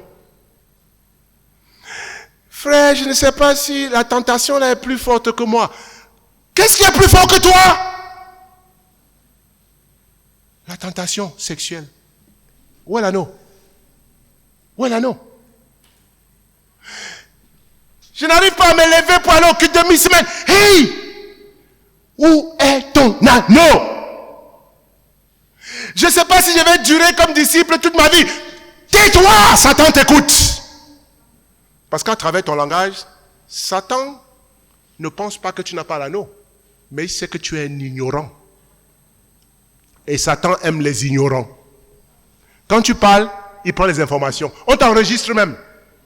Il a dit quoi? Il a dit que je ne suis rien, je ne peux rien, je ne vaux rien, je suis inutile dans le royaume. Combien de disciples parlent comme ça tous les jours? Et vous pensez que ça vous grandit dans les temps de formation? Dire il faut moi, oui, pourquoi? Parce que moi-même là, j'ai une mentalité de perdant. Satan dit, démon, dragon, il fallait le chercher. C'est lui-même qui a dit ça. Et Satan même a averti Jésus, dit, Jésus, tu aimes toujours me frapper là. Moi, ce gars-là, je vais le finir et puis tu vas me créer des problèmes. Mais c'est lui qui a dit que il ne vaut rien. Malgré l'anneau que tu lui as donné. Moi, je ne t'ai pas insulté. C'est lui-même qui a dit ça. Je ne suis rien. Est-ce que je vais me marier un jour? Satan dit. Il a dit quoi? Il a dit quoi? Est-ce que je vais me marier un jour? Et Satan dit, demande au démon. Et il y a quel point il a mis à la fin là? Point d'interrogation. Satan dit, prends-le. Prends-le. Il ne connaît pas ce qu'il a. Parce que quelqu'un qui est ignorant, un riche, un enfant de riche qui est ignorant de sa fortune, est aussi pauvre qu'un pauvre qui n'a pas de fortune. Ou bien ce n'est pas le même type de pauvreté. Un enfant qui ignore que son père est le président de la République vit de la même manière comme un enfant qui n'a pas de père. C'est la même chose. Ou bien ce n'est pas la même chose. Donc Satan te juge sur ta connaissance de ton héritage. Satan te juge sur les promesses que tu connais, sur les droits et les privilèges que la Bible te donne, que tu récites dans ta prière. Même quand tu pries, Satan t'écoute aussi, parce qu'il veut détecter si tu sais qui tu es. Père éternel, oui, je suis là, je ne sais pas ce que je t'ai fait. Comme quoi, moi-même ma vie ne change pas. Je n'ai rien, je ne suis rien. Depuis que je suis baptisé, je suis toujours pauvre. J'ai toujours fait. Moi-même, je me demande si je vais arriver au ciel. Je sens que je vais mourir. Satan dit, candidat, il ne connaît rien. Tu n'es même pas un danger pour lui. Il t'a déjà fini par te dire. Il sait que tu ne connais pas ton héritage. Or, un enfant de Dieu doit parler avec autorité. Dis, j'ai l'autorité. Acte 19. Maintenant, il faut que tu appliques cette autorité à toutes les situations de ta vie. Amen, frères et sœurs. Quelles des circonstances qui te fatiguent, qu'est-ce que tu dis? S'il y a une montagne devant toi qui te fatigue, qu'est-ce que Jésus te dit de faire? Dis à cette montagne quoi? Fatigue-moi, écrase-moi, tue-moi. Non, ôte-toi de là et jette-toi dans la mer. Vous avez vu la phrase que Jésus te dit de dire? C'est une phrase d'autorité. Il n'a pas dit de dire à la montagne, montagne, s'il te plaît, qu'est-ce que je t'ai fait? Montagne, aie pitié de moi. Pardon, ne me fatigue pas trop, ne me tue pas. Ça, c'est une position de soumission. Celui qui a l'autorité dit, montagne, quitte là et jette-toi là-bas. Et il attend que ce soit fait. Est-ce que c'est ça ton attitude face aux circonstances de la vie? Ou bien tu as une attitude de défaite? Acte 19, verset 13 à 16. Acte 19, verset 13 à 16. Quelques exorcistes juifs ambulants essayaient d'invoquer sur ceux qui avaient des esprits malins le nom du Seigneur Jésus en disant: je vous conjure par Jésus que Paul prêche. Ceux qui faisaient cela étaient 7, fils de Xéva. Ok, voici les faux disciples ici. Ils ont vu que les vrais disciples ont l'autorité dont je vous parle là. Et ils suivaient les vrais disciples. Ils disent: wow, regarde ça. Hey, les démons s'en vont. Hein. Quand ils commandent à la pluie s'arrête. Mais c'est pas possible. Eux, sans vivre comme des disciples, ils voulaient profiter des privilèges des disciples. On dit Amen. Ils disent: bon, nous aussi, les disciples chassent les démons. Nous aussi, on va chasser les démons. Regardez ce qui leur est arrivé. L'esprit malin leur répondit: oui. Je connais Jésus et je sais qui est Paul. Mais vous, qui êtes-vous? Attendez. Mon frère, il faut revenir encore un peu avant là. Quand ils ont voulu chasser les démons, regardez ce qu'ils ont dit. Ils ont dit quoi aux démons? Ils essayaient d'invoquer sur ceux qui avaient des esprits malins le nom de Jésus. Okay. Le nom du Seigneur Jésus en disant: je vous conjure par Jésus que Paul prêche. Attendez, voilà l'autorité. Hey! Au nom de Jésus que Paul prêche, sors-le-lui. Attends, au nom de Jésus que qui prêche? La première question de Satan, c'est: tu t'appelles Paul? Non, je m'appelle Séva. Plaisantin. Au nom de Jésus que Paul prêche. Au nom de Jésus que Marius prêche. Au nom de Jésus que Germaine prêche. Sors de cette personne. Satan dit: ah bon? Je connais Attendez ce que le diable a dit ici. Il dit: je connais et je connais qui?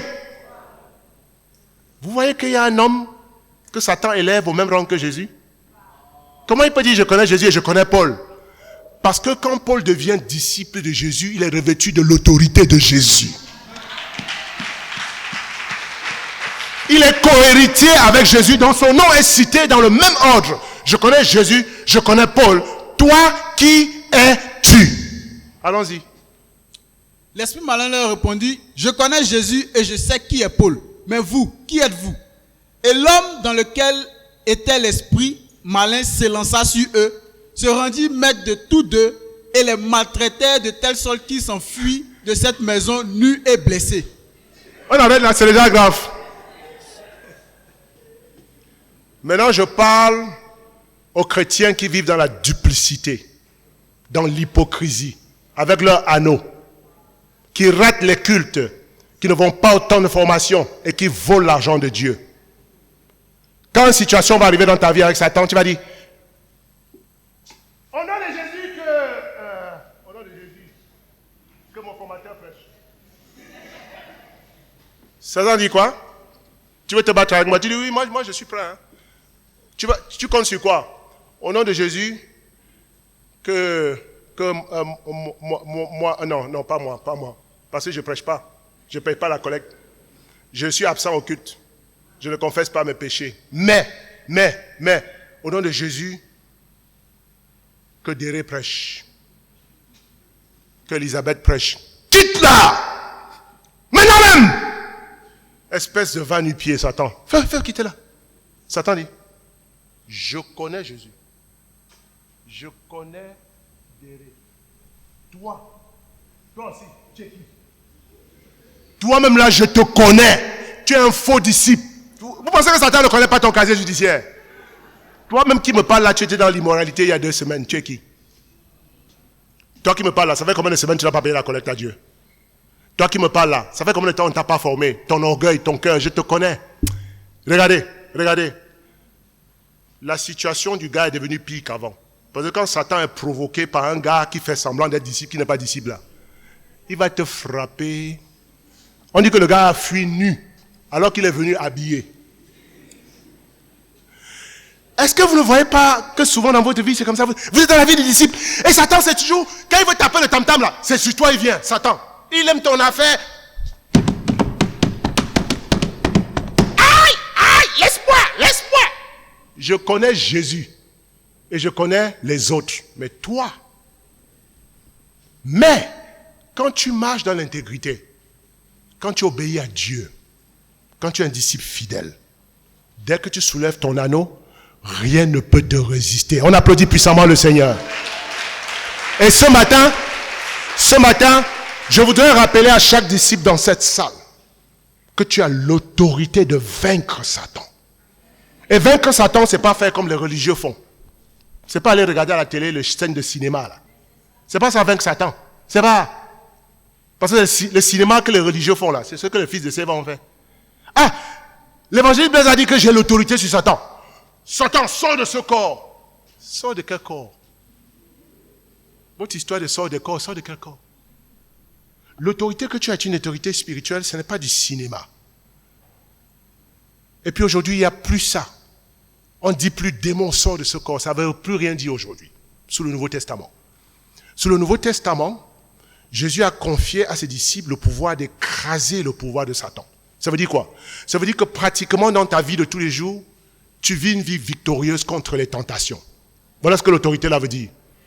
Tu peux dire, moi, disciple de Jésus, immoralité sexuelle, tu ne mourras pas, sors d'ici. Et puis tout de suite, le désir de l'immoralité te quitte. Parce que tu le dis avec assurance et conviction. Tu peux dire, aujourd'hui, Seigneur, tu as dit qu'il n'est pas bon pour l'homme de mendier son pain, qu'on ne vivra pas de pain. J'ai faim. Seigneur, s'il te plaît, aide-moi à avoir à manger. Qu'est-ce que tu penses qui va se passer? Dieu ne te laissera jamais. Il te donnera toujours quelque chose à faire, un travail à faire, une âme bienveillante, un ange pour te visiter. Vous devez faire comme Eddie Mondesi. Il devait aller au staff un jour. Et il n'avait pas d'argent dans la poche. Et beaucoup de disciples, quand on n'a pas l'argent dans la poche, on pense qu'on a perdu notre anneau. Non. L'argent n'est pas ton anneau. Ton anneau peut créer ce que l'argent ne donne pas. Si vous n'avez pas l'argent pour aller au culte, vous faites quoi? Oh, je n'ai pas appelé au culte parce que je n'ai pas là. Dieu dit, tu as perdu ton anneau. Eddie est sorti, il s'est habillé. Il a mis sa veste. Là, il allait sur la route avec son cartable, son sac, sa Bible, tout. Dans son cœur, il sait, je suis un fils du roi, je dois aller au staff. Argent ou pas argent, mon Dieu est plus puissant, je vais au staff. Et puis il arrête un taxi. Stop. Bonjour, bonjour. Je m'appelle Eddie tant. Je suis serviteur de Jésus-Christ.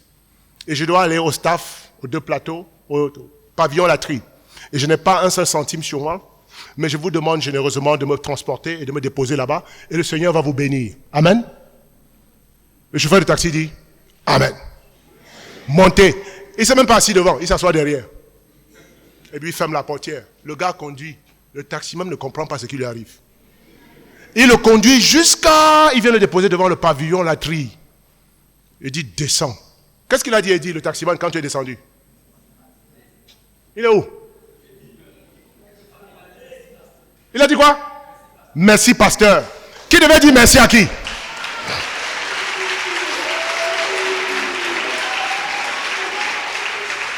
Qui devait dire merci à qui en temps normal? C'est lui qui doit descendre comme un misérable et dire merci oh. Comme on fait ici là.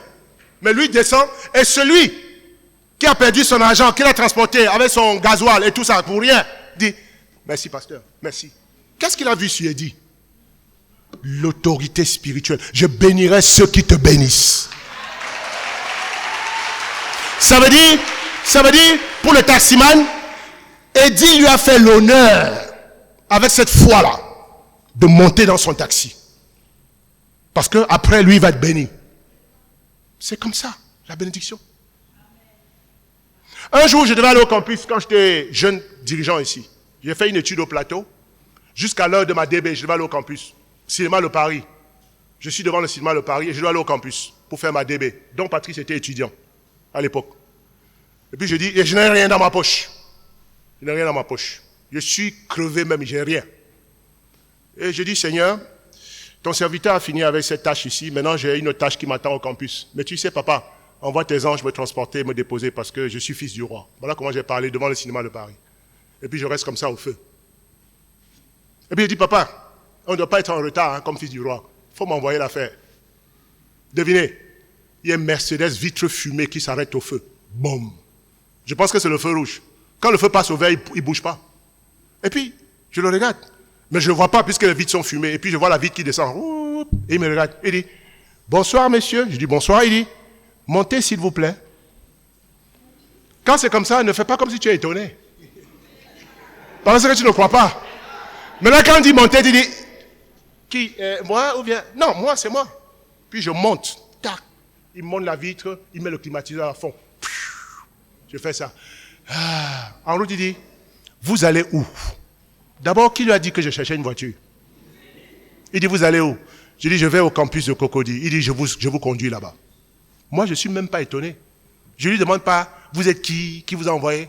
Mais je sais qui l'a envoyé. Et puis en coup de roue, il dit, vous allez faire quoi au campus? Je dis, je suis prédicateur de la parole. Il dit, waouh, vous prêchez la Bible? Je dis, oui, je prêche la Bible. Et vous et moi, nous allons étudier la Bible aussi parce que c'est Dieu qui vous envoie. Il dit, moi-même, je ne sais pas pourquoi je me suis arrêté. Je dis, je sais pourquoi. C'est Dieu qui vous a envoyé. Quand on arrive devant, après l'école de police à la montée, là, je dis, laissez-moi ici, messieurs, je vais marcher pour aller. Il dit, non, vous allez où exactement? Je dis, d'accord, comme vous voulez aller jusqu'au bout, on rentre dans le campus jusqu'à Palmier, au restaurant Palmier. Il me descend, tous mes disciples sont assis là-bas. Donc, Baptiste, tu n'as pas vu la voiture?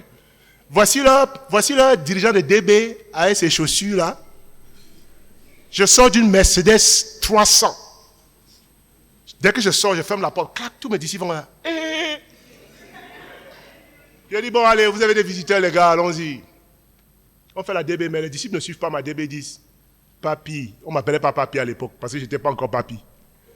Tu as fait quoi? C'est qui ça? C'est quoi? Je leur raconte l'histoire, ils ont la foi. On a l'autorité, on peut faire beaucoup de choses. Donc, Patrice, maintenant, c'était lui, l'apôtre Thomas. À la fin, il me dit, Blaise, ça, cette histoire-là. Je sais que tu habites à Yopougon, mais tu as eu le miracle là pour venir. Comment tu vas rentrer à Yopougon? Esther, il faut bien le former. C'est comme ça qu'il m'a demandé ça. Et puis je lui dis, mon frère, le même Dieu qui m'a envoyé est le même Dieu qui va me ramener. Et qu'est-ce qu'il dit? Il dit, moi aussi j'habite à Yopougon, je vais te suivre. Parce qu'il voulait s'assurer que mon autorité marche vraiment. Moi, je n'ai pas de problème. J'ai dit, fixez le rendez-vous à les études, tout, finissons-en. Quand on finit, il dit, allons-y. Moi-même, aujourd'hui, je vais voir comment Jésus fait ça. Pas de souci. Et puis, on commence à marcher pour aller sur la route. Dès qu'on dépasse la place, appelé, il y a un étudiant qui voit un taxi joli comme ça. Je me souviens, un taxi bien propre. Et l'étudiant fait, taxi, juste à un pas de moi. Le taxi s'arrête. Moi, j'arrive à son niveau, il dit, taxi, je vais faire une négociation pour aller à la Selmer, au stade tentant de la Selmer. Et là, c'est mon quartier propre même. Quand il a fini de dire ça, dans mon cœur, je dis, voilà un gars qui est sous mon autorité, il va m'envoyer à la maison. Quand il veut rentrer dans la voiture, il fait, il dit, oui. Je dis, moi aussi, avec mon ami ici, on va aussi à la Selmer, on peut monter ici dans ton taxi? Il dit, montez! Je dis, donc Patrice monte. Et puis on s'assoit. Le taxi va jusqu'à la Selmer. Le gars dit, c'est le stade là. Je dis, c'est ici là. Il nous dépose, on sort. Je lui dis, mon gars. Il dit, non les gars, donne-nous ton adresse, tout ça. Il s'en va. Donc Patrice dit, aujourd'hui je reconnais que le Seigneur Jésus est vivant, puissant. Ma foi a été boostée. Ça fait 32 ans que Don Patrice est toujours là. On dit amen. Frère et sœur, ne vends pas ton anneau pour un plaisir temporaire.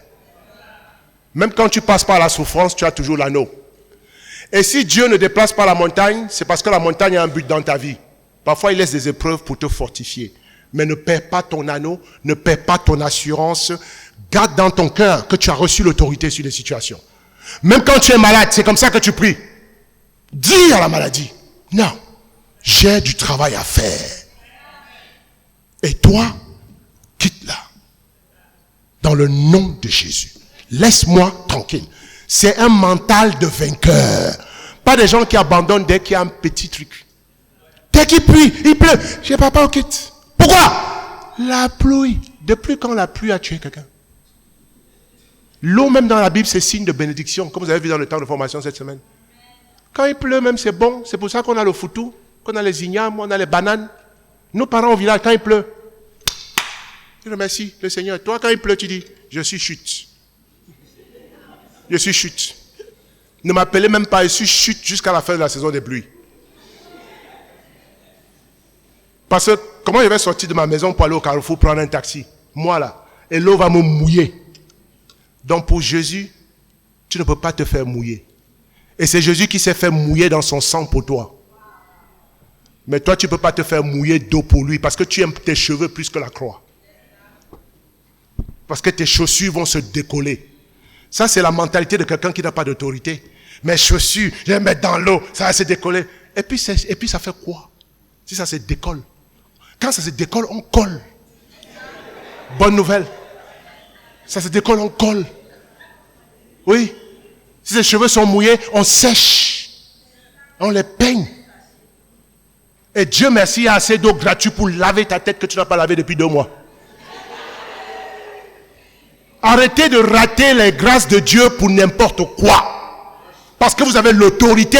Ne laissez pas Satan vous prendre captif alors que vous n'êtes plus esclave. Est-ce qu'on peut applaudir le Seigneur? Et pour finir,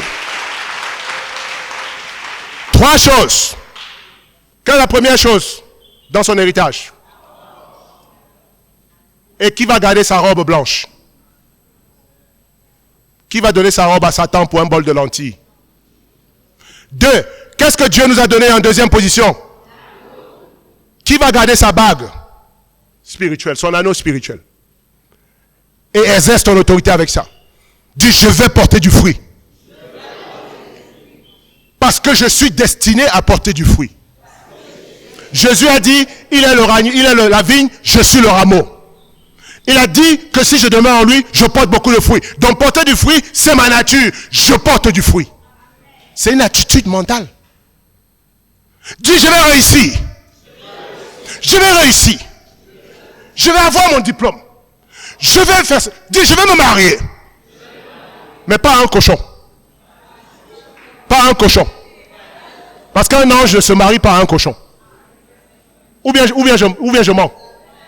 Ou bien je mens. Tan, tan, tan, tan, tan, tan. Qui est là? Qui est là? Et voici un ange qui rentre. Maintenant on attend la mariée. Et malheur, la mariée c'est qui? C'est une cochonne habillée en blanc. Avec son père cochon. Qui marche parmi nous ici. Et puis tout le monde dit. Et puis on regarde le frère ici. On dit, c'est celle-là. Il dit, il fait.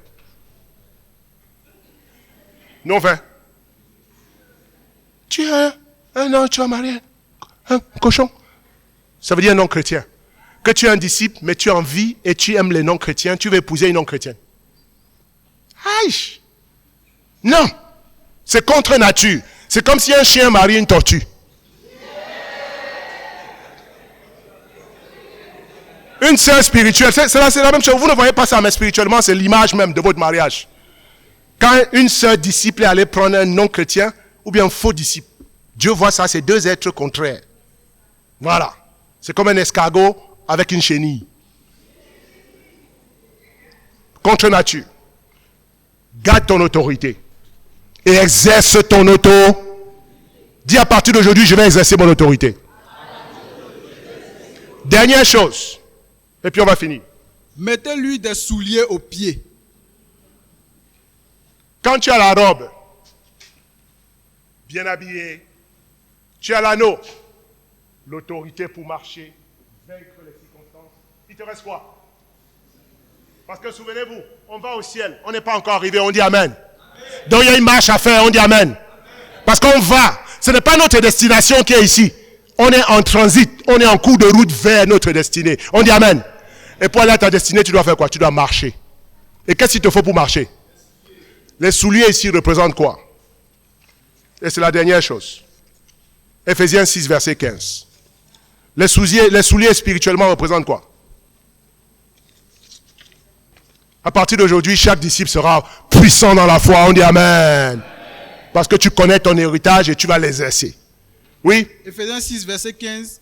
Mettez pour chaussure à vos pieds le zèle que donne l'évangile de paix. Ah!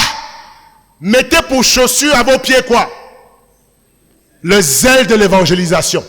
On applaudit le Seigneur puissamment. Dans les deux premiers sont des privilèges. Et la troisième marque du disciple, c'est une responsabilité. C'est une mission. Ça fait partie de ton héritage. La mission, ce n'est pas quelque chose que le formateur te dit de faire. Ça fait partie de ton héritage propre. Et ça a la même valeur que la bague et la robe. Il faut maintenant que tu marches.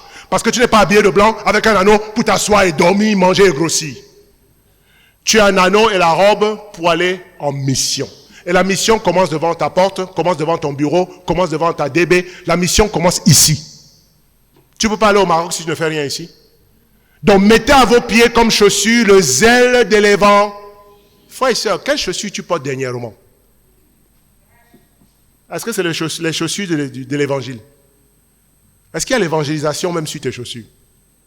Est-ce que tes chaussures t'envoient baptiser les gens? Là où tu pars, est-ce que tes chaussures s'en vont pour sauver les gens? Études bibliques, formation, chercher un visiteur. Est-ce que c'est ça que tes chaussures font? Pourquoi tu uses tes semelles? Et dans ce sens, un disciple qui n'évangélise pas, qui n'a pas d'études, qui ne porte pas de fruits, marche sans chaussures. Et à quoi s'expose-t-on quand on marche sans chaussures? Voilà pourquoi les disciples qui ne font rien pour le royaume, c'est eux qui viennent toujours avec des blessures ici et des problèmes. Parce que tes pieds sont exposés. Il y a les tessons de bouteilles qui te piquent, les clous avec les tétanos spirituels. C'est toujours toi qui marches sur les problèmes. Chaque fois, quand tu viens ici, quand nous on te voit, on dit oh, ça va chauffer encore. Parce qu'il n'y a pas un jour où tu ne viens pas avec les problèmes. Pose-toi la question, pourquoi c'est toujours moi qui viens avec les problèmes? Regarde tes pieds, tu es nu. Parce que tu n'évangélises pas. Tu passes tout ton temps à prêcher tes problèmes. Et même l'église, pour toi, c'est une source de profit. Parce que si tu viens ici, c'est pour que les gens te donnent. C'est pas pour amener les gens pour être sauvés, c'est hey, à la fin du kit, 200. Évangéliste, 1000 francs. On t'a nommé pour nous encaisser. Et quand tu viens ici, c'est pour nous encaisser. Du premier jusqu'au dernier. Hé, ne parle pas. J'ai pas encore fait la communion fraternelle avec toi. Quand tu dis ça aux gens, les gens fuient. Parce qu'on connaît ta communion fraternelle. Hey, c'est-à-dire que il y a un petit problème là. On est frères, on est disciples. Ou bien on n'est pas disciples. Et la Bible a dit de tout partage. J'ai une situation. Quand un disciple commence une conversation par j'ai une situation, il faut lui répondre, tu as aussi un anneau pour ta situation. Ou bien prends tes sandales. Parce que l'ouvrier mérite son salaire. Si Dieu ne te donne pas souvent, c'est parce que tu n'es pas en train de travailler. Parce qu'on dit bien, c'est l'ouvrier qui mérite. Est-ce que l'oisif mérite un salaire? Est-ce que quelqu'un qui ne travaille pas mérite un salaire? Mais si c'était ça la loi de la vie, nous tous on est heureux ici. Parce qu'on ne travaille pas, mais chaque mois on nous paye. Est-ce que toi-même tu vas prendre cet argent-là? Tu ne travailles pas, chaque mois on colle à ta porte. Oui, c'est quoi? C'est pour venir te payer. Pourquoi? Pour rien. Tu vas dire c'est la sorcellerie. Et tu as raison. L'ouvrier mérite son... Je n'ai jamais vu un enfant de Dieu qui mendie son pain. Impossible. Parce que si tel est le cas, alors Dieu est un menteur. Alors que Dieu ne ment jamais. Tu veux avoir toujours du pain, porte les chaussures de l'évangélisation. Pourquoi? On finit avec ce passage. Ésaïe 52, 7, et puis on finit avec ça. Ésaïe 52, verset 7. Ésaïe 52, verset 7. Ok. Attention. Je lis. Ésaïe 52, verset 7. Ésaïe 52, verset 7. Qu'ils sont beaux sur les montagnes, les pieds de celui qui apporte la bonne nouvelle. Quand Dieu regarde tes pieds, ils sont beaux sur les montagnes, les pieds de qui? Quel genre de pieds sont beaux aux yeux de Dieu? Les pieds de ceux qui ont porté les pierres cardins, les chaussures de 150 000, les chaussures de 70 000, les bouts pointus, les bouts carrés, les peaux de croco, les talons aiguilles de girafe. Pourquoi on achète toutes ces choses? C'est pour que nos pieds soient... C'est pour que nos pieds soient comment? Parce que quand toi-même tu as acheté une nouvelle chaussure là, quand tu marches, toi-même tu veux... Toi-même tu es fier. Quand on te salue, tu fais... En me saluant, est-ce que tu as vu? On marche comme ça. Hé frère! Sœur, quand tu rentres ici, coq, tout le monde fait.